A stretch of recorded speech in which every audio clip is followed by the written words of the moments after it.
So just got back from my solo cross country. I went Gore Bay to the Sioux to Sudbury, back to Gore Bay. It was great weather.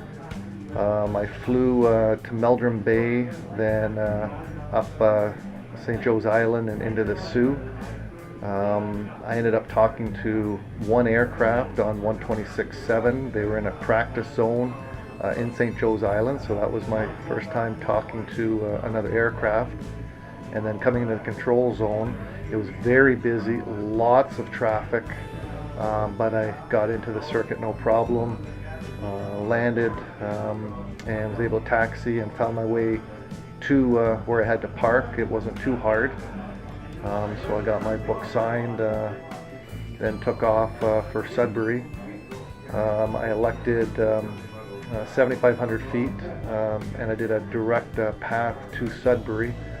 It was pretty desolate, so I think in the future I would maybe plan to maybe angle down, closer towards Highway 17, maybe Elliott Lake, and then veer back up to Sudbury. Just if I ever did have a problem, there'd be more options of where we can land.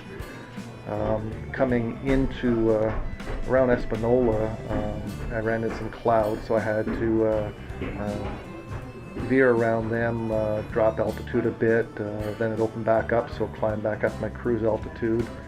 And then just past Espanola, the ceiling started coming down, so I had to start getting down lower and lower.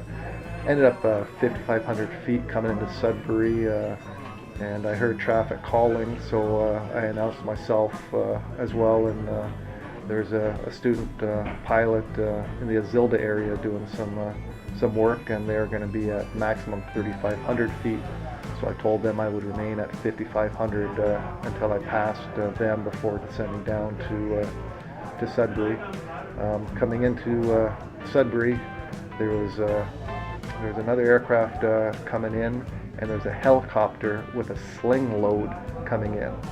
The helicopter and I were going to hit about the same time, but I got a direct approach in, so as I was coming in, I saw the helicopter with its sling load coming in as well, so that was a little distracting because you want to watch this helicopter, but you also want to watch the runway and make sure you land properly on it.